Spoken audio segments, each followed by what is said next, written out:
Jewish God and the Boston Red Sox. I guess I wasn't prepared for almost anybody to come, so it's a thrill really to see you all here tonight. Thanks so much for coming. I'll try my best to substitute for John Lester and the miserable baseball team this year that we seem to be cursed with. Maybe the Jewish God is angry at the Boston Red Sox.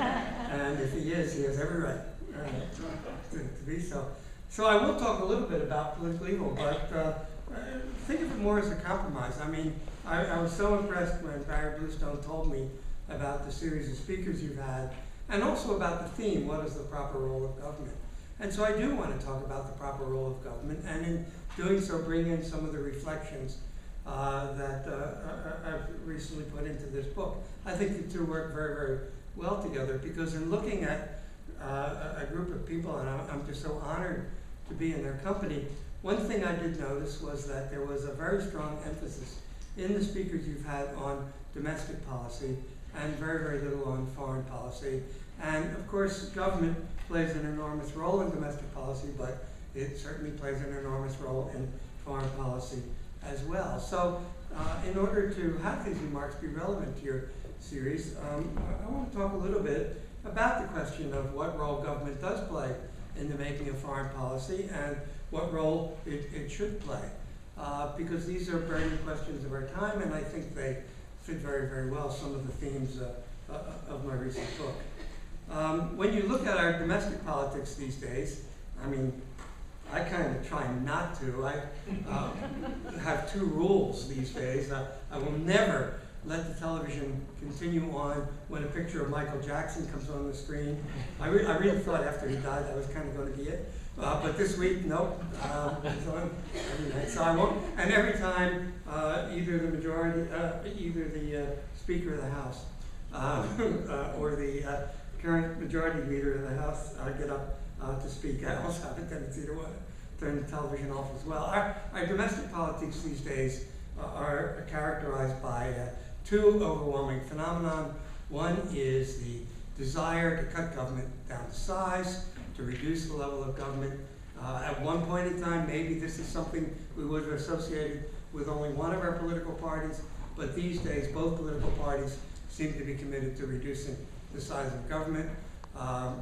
Whether or not it was a correct political strategy, I'll leave to the political strategists to decide, but I think it's pretty obvious that President Obama decided to deal with our budgetary issues over the course of the last 12 months by starting from a premise that government had to be cut, a premise that the size of government had to be cut, a premise that the Republicans had already signed off on. And so the only argument with respect to the sort of domestic side of government is no longer whether it should be cut, by how deep and which programs and so on. And as this super committee needs to work these kinds of things out, I think we all expect that we're going to be presented with a solution. If indeed there's a solution, there may not be, there may just be complete logjam. But if any solution emerges from this committee, it will be characterized by severe cuts in government programs, including government programs that many Americans have come to rely on, and in fact are indispensable, and in fact promote the very kind of equality that your speaker next week will be talking about.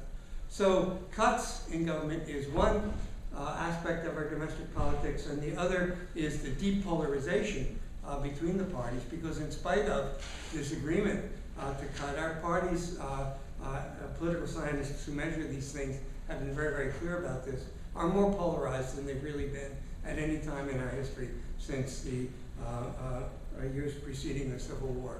We have very, very deep polarization, such that it's become pretty clear to most people that it simply doesn't matter what the president proposes, that anything he proposes will be opposed by the opposition party.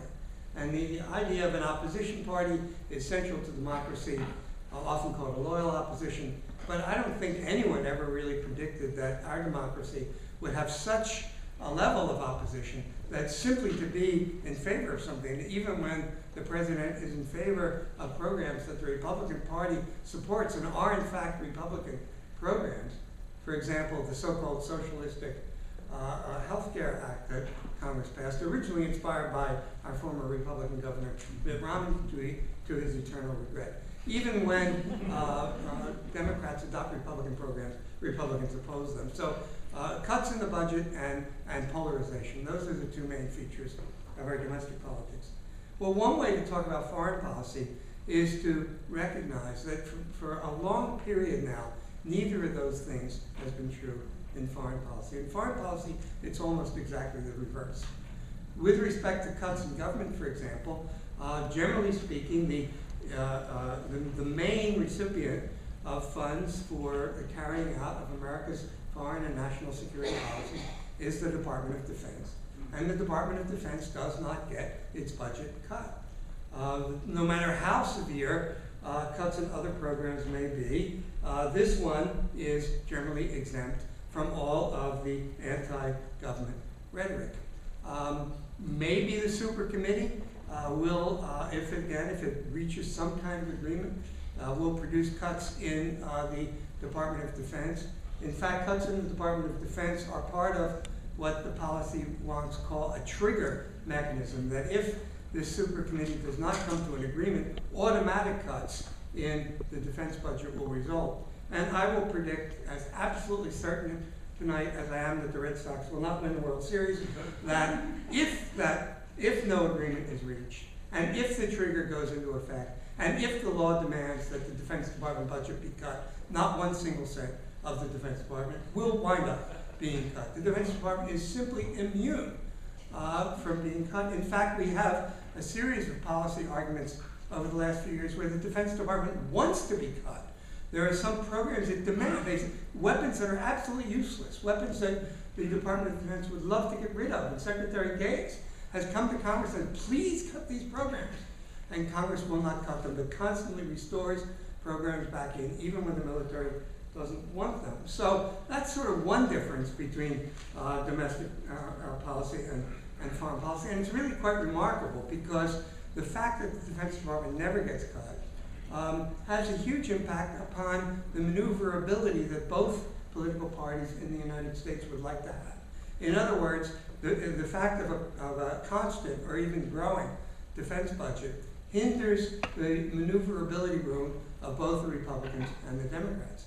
Because the Republicans, of course, their plan is cut taxes, cut taxes, cut taxes. But to the degree that the Defense Department is not cut, the budget of the Defense Department is not cut, while taxes are, you get the sprawling kind of deficits that you had under the George W. Bush administration, when we financed a hugely expensive war in Iraq without ever passing any kind of tax policy to pay for it. And while the Republicans deny that there's any relationship between these two things, everybody knows that there is. You ultimately have to pay for programs. So if you keep the defense budget high, or even allow it to increase, you reduce your capacity to cut taxes, which is what the Republicans want. And of course the Democrats want, or at least want to try to protect some programs such as Social Security and Medicare and Medicaid that so many Americans have gotten used to and have happened to be very, very popular, and it's good politics to want to protect them. But to the degree that the defense budget grows, that reduces their capacity to do that as well. So in a sense, you could say that the paradox of the growing defense budget is that it is in the interest of neither political party to see the defense budget remain so high, and yet neither political party can do very much about it, and they reduce their own self-interest, they reduce their own capacity to have room to maneuver politically because of that constant fact in American political life. So the urge to cut government, which so characterizes domestic politics, doesn't work quite as well in foreign policy. It's a peculiar kind of thing. I mean, government is government. You find exactly the same things in both foreign policy and domestic policy. You find agencies, you find budgets, you find authorizations to spend money, you find people buying cups of coffee, or buying equipment, or buying tractors, or buying tanks, whatever it is. I mean, it's the oddest idea, it seems to me, that government, as, for example, Congressman Paul Ryan of Wisconsin insists, that government simply can't do anything right, and yet turns around and says, oh, but when it comes to the Defense Department, government gets everything right. And it's simply just odd for critics of the Defense Department to say we're wasting money there, and not to say, well, all government programs, while doing good things, also waste money. So it's just one of the peculiarities of American politics. And also the other aspect of our domestic politics, the deep polarization, is not quite true of our foreign policy debates, although there the situation is a little more complicated. I would put it this way, the notion of deep polarization, of the parties opposing one another, no matter what you propose, we're going to oppose every aspect of it, that historically, at least since the early days of the Cold War, it's been the exact opposite in foreign policy. Foreign policy has long been characterized by the tradition known as bipartisanship. It's an ancient term these days, and you don't hear much about it, but in fact, the term really emerged to characterize politics with respect to foreign policy and defense spending, and so on. I mean, we actually, in the United States, excuse me, we actually do have a deep historical tradition of polarization on foreign policy. Probably the greatest moment, well, besides, I don't know what you want to call the Civil War, domestic or foreign, it was domestic, but you know, it did involve fighting. With the exception of the Civil War, the single greatest period of polarization in our political history was the era right after World War I ended, when Woodrow Wilson came back from Europe with his plan to create a League of Nations. And because Wilson proposed it, the Republican isolationists were against it. It's very much like the situation we face now. And we were deeply polarized over the decision to ratify the League of Nations, which the United States never did. And isolationism dominated our politics right through the 20s, the 30s, even during World War II, while Roosevelt did manage to unite, Franklin D. Roosevelt did manage to unite the country to take on the fight against Nazi Germany. There were strong isolationist pockets of opposition to World War II. So we did have, throughout the first few decades of the 20th century, a tradition of non-partisanship, of intense partisanship rather, with respect to our foreign policies. But all of that ended with the Cold War. In the Cold War, especially under the presidency of Harry Truman, the Democrats adopted a policy of relying on emphasizing the threats we faced from the Soviet Union. We provided aid to Greece and Turkey. We supported the creation of NATO. The Democrats really became the party of having a fairly aggressive defense posture. And in a very, very famous speech, a Republican isolationist senator, I believe, Harry will correct me, from Michigan, named Arthur Vandenberg, gave a speech in which he agreed to move across the aisle and support this program, bringing the Republican Party together with the Democratic Party around what is often called the Cold War consensus. So through the Eisenhower years, into the Nixon years, really even into the Reagan years, you couldn't tell the parties apart much with respect to foreign policy. There wasn't that much difference. And to some degree, we're still in that situation now. You can still see evidence of it in our current politics. For example, when George W. Bush made the decision to invade Iraq in order to topple Saddam Hussein, we now know that this was a difficult, problematic, dubious decision. We now know that whatever the reason for it, well, you can argue about whether it was worth it, and so on. I think most people would conclude, however, in a balanced, measured way, that it was the greatest foreign policy disaster of the 20th century, if not of our history, and yet both parties supported it completely. There was hardly a murmur of opposition from the Democrats to the Bush administration's plans. And so you still see that in foreign policy, the exact opposite that you find in domestic policy, where the parties sort of rush to come together. This has certainly been true. If it was true of George W. Bush, it's been true of Barack Obama as well. What many people find striking is that while Bush put into place a series of policies as a result of, in the aftermath of the September 11th attacks that included some rather strong breaks with American traditions, that the Obama administration has essentially kept them all in place, that in spite of talk about closing, for example, the infamous U.S. base in Guantanamo, Cuba, which is an eyesore and a blight on our country's morality, the Obama administration has kept it open. It's true that Obama, when he made his own decision to send 40,000 additional troops to Afghanistan, did not do it with the bluster that the previous administration had shown, but he did it anyway. 40,000 Americans who might otherwise have been going to college or pursuing a career or getting a job are serving in Afghanistan without, in my view, a fairly clear purpose of why they're there.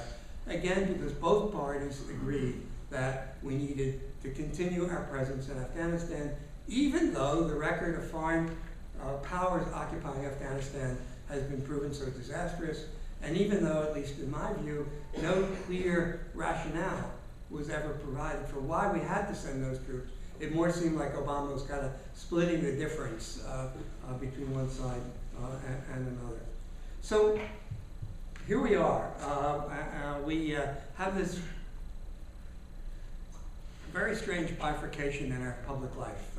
The rules that apply in domestic politics get completely suspended when it comes to foreign policy. And so what I'd like to do briefly, and then I'll try to tie it all up, is to talk about why this happens.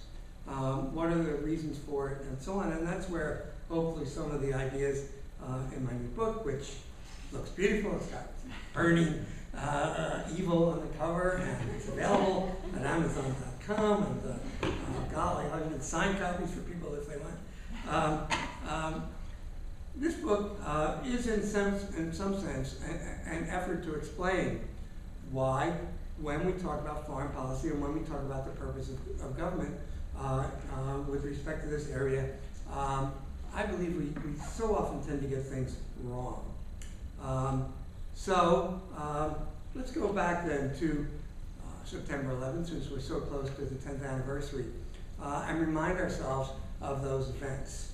The president, of course, we all know, George W. Bush, took a couple of days to kind of get his feet on the ground after the September 11th attacks. There was an embarrassment about reading a children's story in the elementary school, and then he also had to sort of get that guy named Cheney out of the Oval Office. But he finally did that. He finally began to speak. And 9 days after the September 11th attack, George W. Bush gave his address to a joint session of Congress on identifying Al-Qaeda and explaining who they were, and so on, a speech that many people consider to be the greatest of the speeches he gave.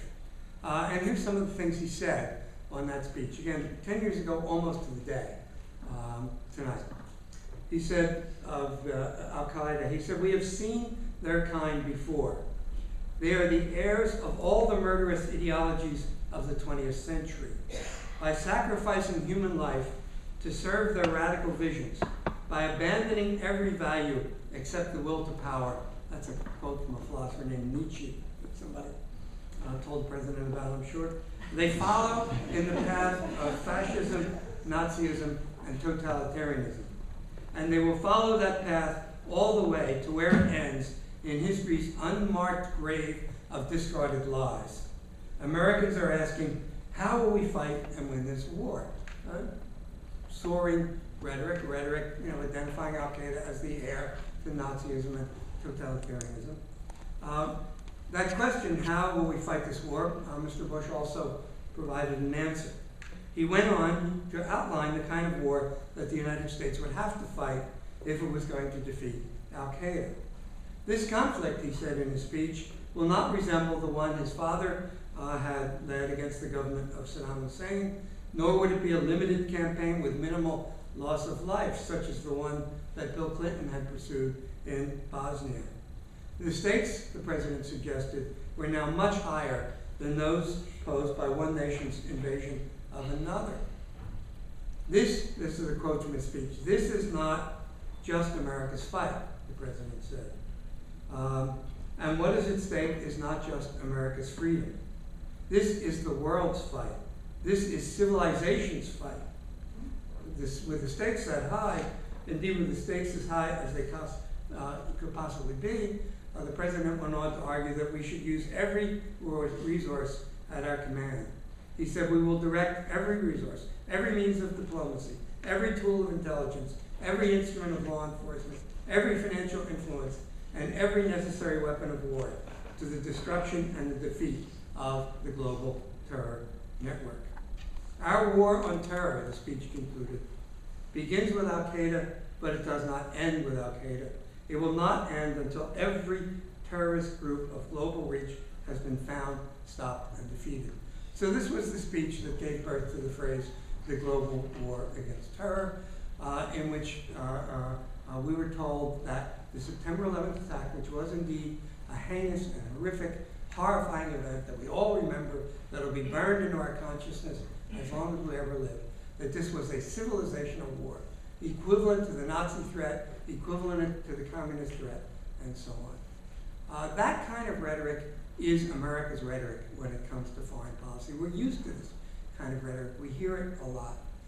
I argue in my book that this kind of rhetoric causes us nothing but grief and aggravation, that foreign policy should not be about exterminating evil from the face of the earth, that it should not be cast in civilizational terms, that it should not be an exercise in applied ethical and moral philosophy, that foreign policy should be about protecting the country against its enemies, and that this kind of overblown rhetoric and this kind of the term we often use, Manichaean contrast between good and evil, while it's as American as apple pie and while presidents almost invariably resort to using it, is one of the most counterproductive legacies of World War II and the Cold War, and that we will not develop a workable and effective foreign policy until we stop talking in those terms and we begin to talk in terms of protecting ourselves and protecting the national interest. At the very end of his administration, in his farewell address, George W. Bush went back to this language. He said, I've often spoken to you about good and evil. This has made some uncomfortable, he acknowledged it. Thinking of me. Nice of the president. I really didn't know that he But good and evil are present in the world, and between the two there can be no compromise. Murdering the innocent to advance an ideology is wrong every time, everywhere. Freeing people from oppression and despair is eternally right. Well, I can identify at least three things wrong with this way of thinking, and I'll summarize them quickly. One is evil. What my book is about. My book is called Political Evil, and one of the arguments of the book is that we can't eliminate evil. Evil is something that lies deep in the hearts and minds of human beings. Some people get so possessed with diabolical urges to kill, to do horrible things to other people. It is certainly something that I think we have every right to be aghast about. Terrible and awful things happen in the world, and terrible and awful people carry them out. However, you cannot, it seems to me, or let me put it more positively, it is important when we talk about foreign policy to distinguish between evil at that kind of almost metaphysical, theological, or philosophical level and what I call political evil. Political evil is the use of horrific, beyond the pale, horrendous, immoral, unethical, forbidden practices in order to achieve concrete political objectives. Political evil is not like the Columbine killers or people who just go on shooting rampages like the Virginia Tech killer. Political evil is people who kill innocent people in order to achieve an objective. Terrorists have an objective that they want to achieve.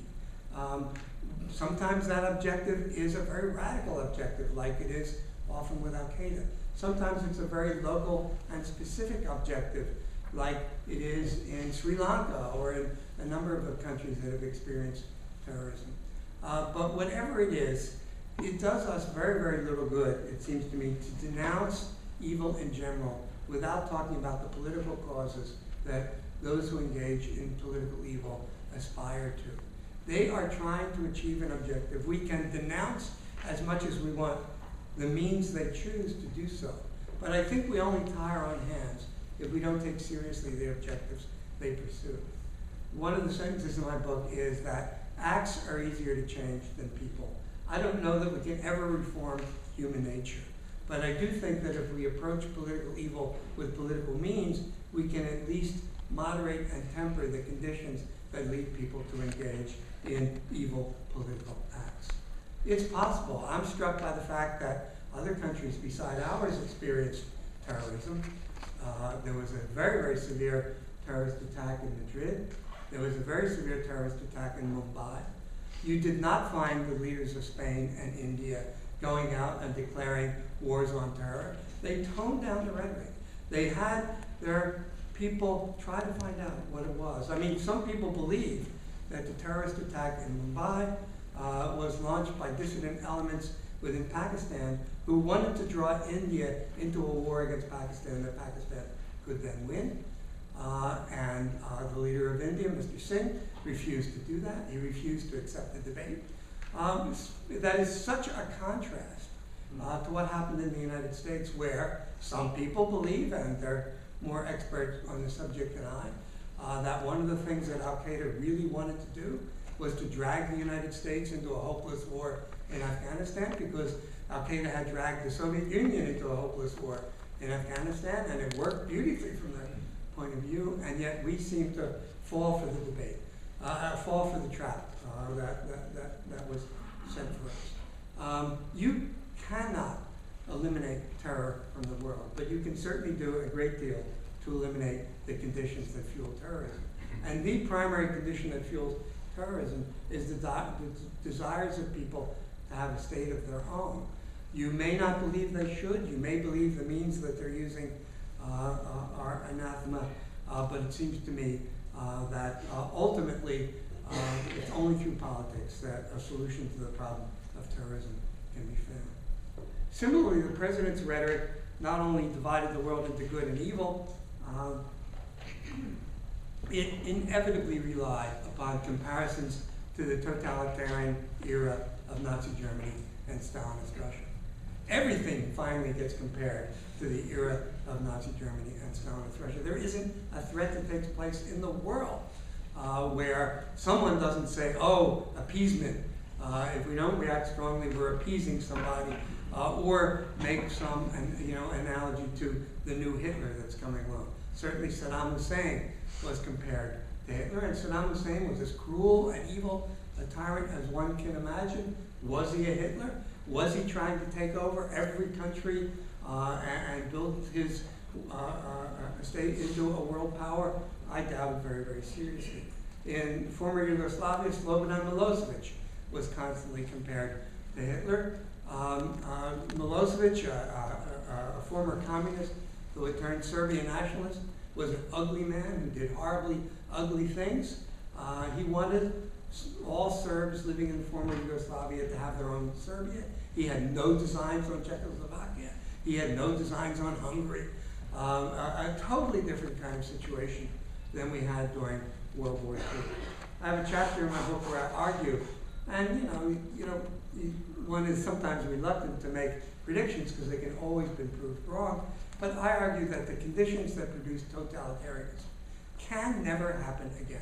That totalitarianism was a unique product of a series of historical factors: the huge futility of World War I, the unbelievably rapid inflation that gripped the Weimar Republic, the Great Depression that spread worldwide, the fact that Germany and Italy had been late developing nation states that had only unified toward the latter part of the 19th and early part of the 20th century. I mean, all of these factors created this brew, and lots of horrible things can happen, and lots of horrible people can exist, but the evil of a Hitler, the evil of a Stalin is almost incomprehensible in today's world, not only because of the phenomenal numbers of people that were killed and the way they were killed, but because the conditions that gave rise to it would be almost impossible to replicate today. I'm not saying, that there aren't horrible people. I'm not saying that sometimes we need to take military action against them.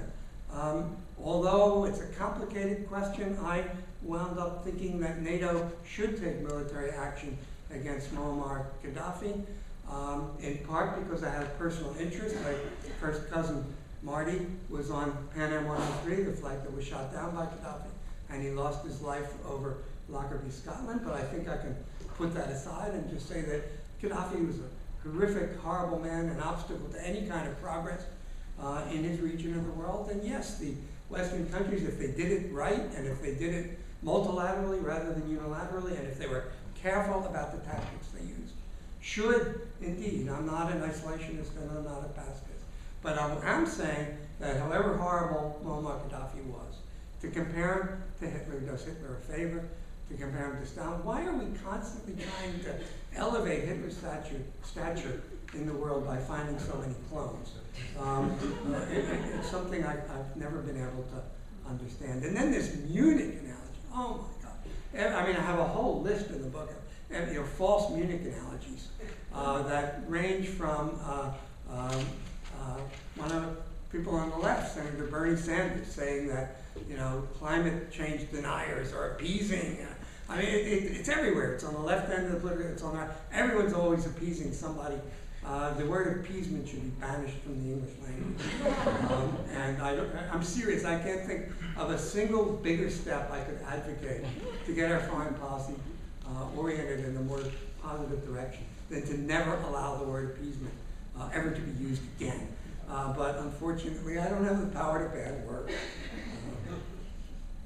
Finally, this way of thinking, besides using Manichaean language of good and evil and falling for this totalitarian temptation, I think is especially dangerous, because if our enemies are that evil, if they really are Hitler reincarnate, if they really represent everything that's horrific and horrible in the world, then we are justified in slipping into the realm of evil ourselves in order to retaliate against them. And certainly I find, and not certainly you would know this, but I find of all the responses to the September 11th attack, the one that sends chills throughout my spine is that we created a regime of evil ourselves. In the book I call it counter-evil. The use of evil means to fight evil. I don't, again, compare it to our enemies. I think that it's much more limited than that. I don't think that that Americans are an evil people. I don't even think that George W. Bush is an evil man. Dick Cheney. When I give talks about my book these days, the first sentence I say is, I've just written a book about political evil, and no, it's not a biography of Michelle Bachmann. Seriously, I think we allowed ourselves, only because we convinced ourselves that the enemy we were fighting was so horrific that we would allow things that we never should have allowed, that have not only a stain on our conscience, but are completely counterproductive, that have alienated us from the rest of the world, that have helped us lose our credibility as a moral force in the world, that have made it more difficult for us to use what Harvard professor Joseph Nye calls soft power, an extremely effective way of getting our way in the world. It's even helped us lose actual wars, it is something that, I mean, every now and then something comes along that's wrong on ethical grounds, wrong on moral grounds, wrong on religious grounds, and wrong on utilitarian grounds, which is a pretty hard home run to hit. But our use of torture and extraordinary rendition hits them all.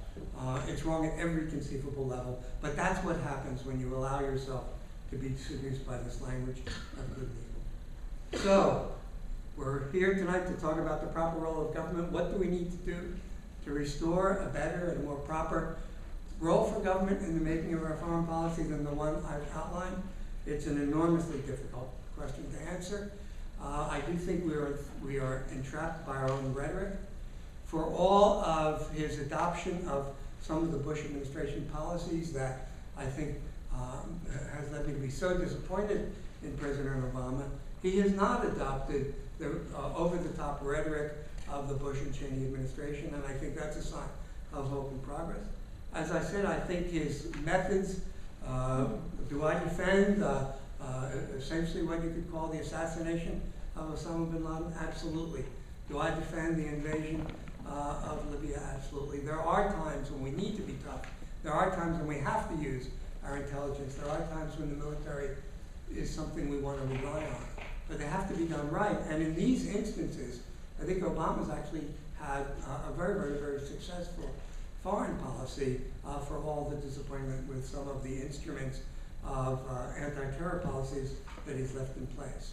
So a lot will depend on what happens now and the election that's beginning to unfold. You're going to hear a lot about Obama. You're already hearing, you hear that our former governor, I have a soft spot for our former governor. I kind of liked him as a governor. But when he gets up and says Obama goes on an apology tour for America, he's lying through his teeth. He's engaging in the worst kind of demagoguery that one could imagine. President Obama, for all my disappointment with him and for all of his flaws, I think should make us proud that we have this man as our president, and to claim that he's apologizing, to invoke this idea, which Governor Christie invoked last night in his speech about American exceptionalism. When Republicans in particular use the term American exceptionalism, they mean that America should be exempt from all the laws of moral conduct that guide other nations. That's really what American exceptionalism means, and that's what they're talking about. We do have one thing going for us, however. I'd like to leave you all on an optimistic note. And so remember this, watch those Republican debates, and watch the people from the audience boo our soldiers, and all of that. But notice one thing, that of all the candidates in the Republican Party running for president, all of them, not a single one knows a thing about foreign policy. Foreign policy does not exist, as far as I can tell, in the Republican presidential nominations at this point. That might be a terrible thing, but it also might be a good thing.